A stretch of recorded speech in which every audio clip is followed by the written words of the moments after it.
형제들아, 내가 신령한 자들을 대함과 같이 너희에게 말할 수 없어서 육신에 속한 자, 곧 그리스도 안에서 어린아이들을 대함과 같이 하노라. 내가 너희를 저주로 먹이고 밥으로 아니하였노니 이는 너희가 감당하지 못하였음이거니와 지금도 못하리라. 너희는 아직도 육신에 속한 자로다. 너희 가운데 시기와 분쟁이 있으니 어찌 육신에 속하여 사람을 따라 행함이 아니리요. 어떤 이는 말하되 나는 바울에게라 하고 다른 이는 나는 아볼로에게라 하니 너희가 육의 사람이 아니리요. 그런즉 아볼로는 무엇이며 바울은 무엇이냐? 그들은 주께서 각각 주신 대로 너희로 하여금 믿게 한 사역자들이니라. 나는 심었고 아볼로는 물을 주었으되 오직 하나님께서 자라나게 하셨나니 그런즉 심는 이나 물 주는 이는 아무것도 아니로되 오직 자라게 하시는 이는 하나님뿐이니라. 심는 이와 물 주는 이는 한 가지이나 각각 자기가 일한 대로 자기의 상을 받으리라. 우리는 하나님의 동역자들이요 너희는 하나님의 밭이요 하나님의 집이니라. 내게 주신 하나님의 은혜를 따라 내가 지혜로운 건축자와 같이 터를 닦아두매 다른 이가 그 위에 세우나 그러나 각각 어떻게 그 위에 세울까를 조심할지니라. 이 닦아둔 것 외에 능히 다른 터를 닦아둘 자가 없으니 이 터는 곧 예수 그리스도라. 만일 누구든지 금이나 은이나 보석이나 나무나 풀이나 짚으로 이 터 위에 세우면 각 사람의 공적이 나타날 터인데 그날이 공적을 밝히리니 이는 불로 나타내고 그 불이 각 사람의 공적이 어떠한 것을 시험할 것입니다. 만일 누구든지 그 위에 세운 공적이 그대로 있으면 상을 받고 누구든지 그 공적이 불타면 해를 받으리니 그러나 자신은 구원을 받되 불 가운데서 받은 것 같으니라. 할렐루야. 사랑하는 상당교회 성도 여러분, 오늘 하루 주님 주신 말씀 붙잡으시고 하나님께 받은 은혜를 세상 가운데 소망으로 널리 흘려보내시는 저와 여러분 되시길 간절히 소망합니다. 요즘은 학교에서 하교 후에 운동장에서 노는 학생들을 극히 찾아보기 힘든 세상인 것 같습니다.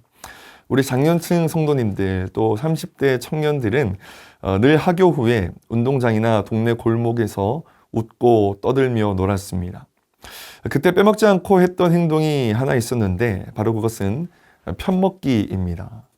이때 어떻게 또 누구와 편을 먹느냐에 따라서 승패가 좌지우지 되지요. 편먹기는 서로에게 힘이 되는 것입니다.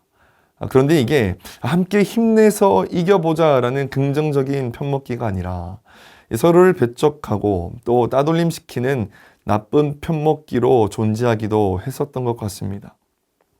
이런 나쁜 편먹기는 우리 학창시절 운동장과 동네에서 끝나는 줄 알았는데 살아보니 다 큰 어른이 되어서도 똑같이 하고 있는 게 연약한 인간의 모습인 것 같다라는 생각을 삶을 통해서 많이 하게 되는 것 같습니다. 3장의 고린도 교회에서도 이런 아주 민망한 상황이 벌어지고 있었습니다. 바울이 심지어 1장에서 4가지 분파로 나뉘어서 믿음 생활을 하고 있던 성도들을 책망했음에도 불구하고 여전히 시간이 지난 뒤에 한 교회 안에서, 이 고린도 교회 안에서 여전히 한쪽은 바울파, 한쪽은 아볼로파 두 갈래로 나뉘어져 신앙생활을 하고 있었습니다. 이 상황 속에서 바울은 오늘 본문을 통해서 우리에게 3가지를 도전하고 있습니다. 이 3가지를 꼭 기억하시고 오늘 하루 주님 주신 말씀 붙잡고 능히 살아내시는 저와 여러분 되시길 바랍니다. 먼저 우리는 영적 미숙함을 벗고 성숙함으로 나아가야 한다라는 것입니다. 1절에서 바울은 이 고린도 성도들을 그리스도 안에서 어린아이와 같다라고 이야기를 하고 있습니다. 여러분, 이 어린아이와 같은 자들은 믿지 않는 자들이 아닙니다. 분명히 예수 그리스도를 믿고 교회에 출석을 하고 등록하고 정착하여서 신앙생활을 하는 성도들을 지칭하고 있는 단어입니다. 그런데 바울이 보기에는 아직 어린아이와 같은 수준으로 신앙생활을 하고 있었던 것이지요. 이들은 밥을 먹어야 하는데 저주로 먹을 수밖에 없는 단계에 있었다라는 것입니다.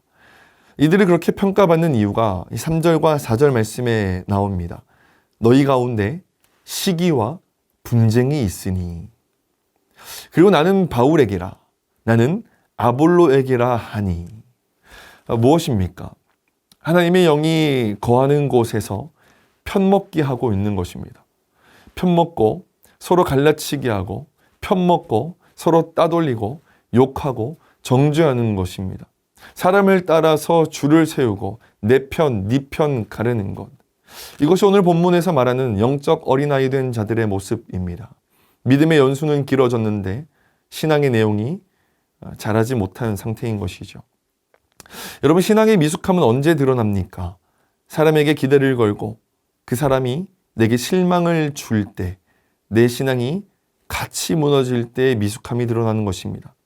내가 존경하는 목사님이 돈의 문제로, 인성의 문제로, 성적인 문제로 흔들리면 내 신앙도 함께 흔들리고, 오래된 교인이 상처를 주면 나는 교회를 떠나고 싶어집니다. 여러분, 하나님이 아닌 사람을 중심에 둔 신앙은 반드시 흔들릴 수밖에 없습니다. 반면 성숙한 신앙은 사람에게 실망해도 하나님을 향해서 꼿꼿이 서 있습니다. 사람으로 인한 시기와 분쟁이 아니라 이해와 용납이 나오는 자리, 그것이 영적으로 자란 하나님 뜻 안에 서 있는 사람의 모습입니다. 우리의 신앙의 삶을 돌아보길 원합니다. 혹시 지금 교회 안에서 누군가 때문에 마음이 불편하신 분들이 계십니까? 저 사람은 도대체 왜 저럴까? 왜 나를 인정해 주지 않는 것일까? 등등 이 시기와 분쟁에 대한 마음이 올라온다면 오늘 본문은 고린도 교인뿐만 아니라 오늘 상당교회 교인인 우리들에게도 동일하게 하나님께서 하시는 말씀인 것입니다. 오늘 나는 하나님이 아닌 사람들을 따라가는 신앙에 머물러 있지는 않은지 돌아보길 바랍니다. 그렇게 미숙한 신앙에 머물러 있지는 않은지 돌아보길 바랍니다. 하나님의 가르침 안에서 영적 미숙함을 벗고 성숙함으로 나아가는 저와 여러분 되시길 간절히 소망합니다.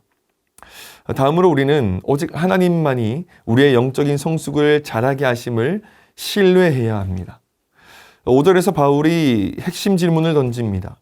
아볼로는 무엇이며 도대체 바울은 너네에게 무엇이냐?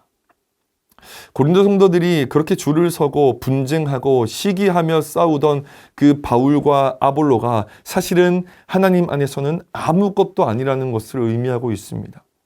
그리고 자신의 역할을 이렇게 정리합니다. 주께서 각각 주신 대로 너희로 하여금 믿게 한 사역자들이니라.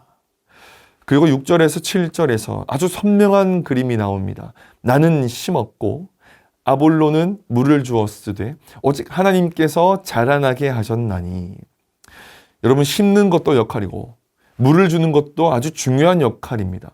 그런데 그것을 통하여서 자라나게 하시는 분은 하나님이시다라고 분명하게 이야기하고 있습니다. 그리고 7절에서 바울이 결론 냅니다. 심는 이나 물을 주는 이는 아무것도 아니로되 오직 자라나게 하시는 이는 하나님뿐이니라. 그리고 9절에서 우리의 정체성을 선언합니다. 우리는 자라게 하시는 하나님의 동역자다. 우리가 신앙생활 하면서 가장 많이 놓치는 진리가 바로 이것입니다. 내가 이만큼 기도했으니, 내가 이만큼 노력했으니, 내가 이만큼 봉사하고 헌신했으니 응답이 이때는 와야 한다. 내가 이만큼 섬겼으니 이만큼 열매가 보여야 한다. 내가 최선을 다했으니 결과가 반드시 따라야 한다라는 것입니다. 이런 생각이 신앙생활하며 우리 안에 얼마나 자주 있습니까? 그러나 바울이 말합니다. 심는 것도 물을 주는 것도 우리의 몫이지만 자라게 하시는 것은 오직 하나님이시다. 우리는 결과의 주인이 아닙니다. 신실하게 심고 물을 주는 하나님의 동역자입니다. 우리는 결코 이것을 놓쳐서는 안 될 것입니다. 가수 윤복희 씨가 배우 허준호 씨를 위해서 20년 동안 기도했다는 이야기를 유튜브에서 본 적이 있습니다. 허준호 씨는 이렇게 고백합니다. 선배님은 20년 동안 나를 위해서 기도하시면서도 단 한 번도 나를 위해 기도한 것에 대한 티를 내지 않으셨고 내가 교회에 가지 않는 것에 대해서 닥달하지 않으셨습니다.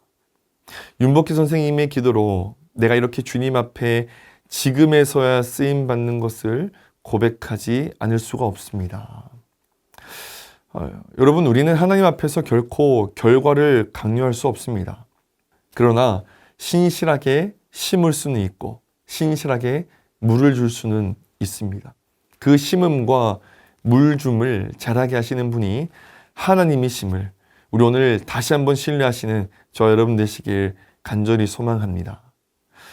마지막으로 우리는 변하지 않는 진리의 재료로 공적을 쌓아야 한다라는 것입니다. 10절과 11절에서 바울은 비유를 밭에서 건물로 바꿉니다. 내가 지혜로운 건축자와 같이 터를 닦아두매. 바울이 고린도에 처음 복음을 전하는 것이 터를 닦는 일이었습니다. 그리고 11절에서 이 본문 전체의 핵심이 등장하게 되지요. 이 터는 곧 예수 그리스도라. 여러분, 다른 터는 없습니다. 오직 예수 그리스도만이 우리 인생에 결코 흔들리지 않는 터인 줄로 믿습니다. 그런데 12절부터 바울은 그 터 위에 무엇을 세우느냐를 묻습니다. 두 종류의 재료가 나오지요. 금, 은, 보석과 나무, 풀, 집입니다. 겉으로 보면 나무나 짚으로 짓는 건물이 훨씬 빠르게 지을 수 있고 많아 보입니다. 그러나 13절이 결정적이지요. 그날이 공적을 밝히리니 이는 불로 나타내고 마지막 날 불의 심판 앞에서 무엇이 남는지가 드러난다라는 것입니다. 14절에서 15절은 그 결과입니다. 남은 것은 상을 받고 타버린 것은 해를 받는다는 것입니다. 바울의 본문을 통해서 우리에게 질문하는 것은 이것입니다. 우리는 지금 어떤 재료로 우리의 인생을 세우고 있냐는 것입니다. 금과 은과 보석과 같은 귀중한 것입니까? 즉 하나님 나라를 위한 것입니까? 복음을 위한 것입니까? 사람을 진심으로 섬기고 사랑하고 세우고 또 하나님 앞에서 정직하게 예배드리는 것입니까? 아니면 사람에게 보이기 위한 것, 사람에게 인정받기 위한 봉사, 습관과 형식으로 드리는 예배, 두려움 때문에 억지로 하는 헌금과 같은 지푸라기입니까? 하나님은 얼마나 많은지에 대한 양을 보지 않으십니다. 무엇으로 어떤 재료로 세웠는지를 보시는 분이십니다. 신앙의 성숙은 결국 여기서 드러나게 되어 있습니다. 보이는 곳에서도 보이지 않는 곳에서도 같은 재료로 예수 그리스도라는 그 굳건한 반석 위에 꾸준히 세워나가는 것. 스스로 오늘 하루를 살아가며 질문해 보시길 바랍니다. 오늘 내가 세우는 하루는 불 앞에서도 남아있을 것인가? 사랑하는 성도 여러분, 오늘 본문을 통해 하나님은 우리에게 도전을 던지십니다. 영적 미숙함을 벗고 성숙함으로 나아가십시오. 오직 하나님만이 자라게 하심을 신뢰하십시오. 또 변하지 않는 진리의 재료로 집을 쌓으십시오. 신앙의 성숙은 절로 오지 않습니다. 사람을 따르던 자리에서 하나님을 따르던 자리로, 결과를 붙잡던 손에서 과정을 맡기는 손으로, 보이는 것을 쌓던 삶에서 영원한 것을 세우는 삶으로 매일 조금씩 나아가는 것입니다. 하나님은 오늘도 우리가 자라길 바라시고 그렇게 행하실 것입니다. 오늘 하루도 예수 그리스도라는 터 위에 굳건히 서서 이 불 앞에서도 남을 것들을 하나씩 하나씩 쌓아 나가시는 복된 하루를 보내시는 저와 여러분 되시길 간절히 축복합니다. 함께 기도하겠습니다. 사랑해 주님, 감사합니다. 성령의 인도하심을 따라 사람을 따르던 미숙한 마음을 내려놓고 오직 주님만 바라보게 인도하여 주시옵소서. 오늘 하루 맡겨진 자리에서 신실하게 심고 물을 주며 자라게 하시는 하나님을 신뢰하게 하시고 우리의 삶이 예수 그리스도라는 굳건한 터 위에 금과 은과 보석으로 가장 중요한 가치로 세워지게 하옵소서. 이 모든 말씀 예수님 이름으로 간절히 기도드립니다. 아멘.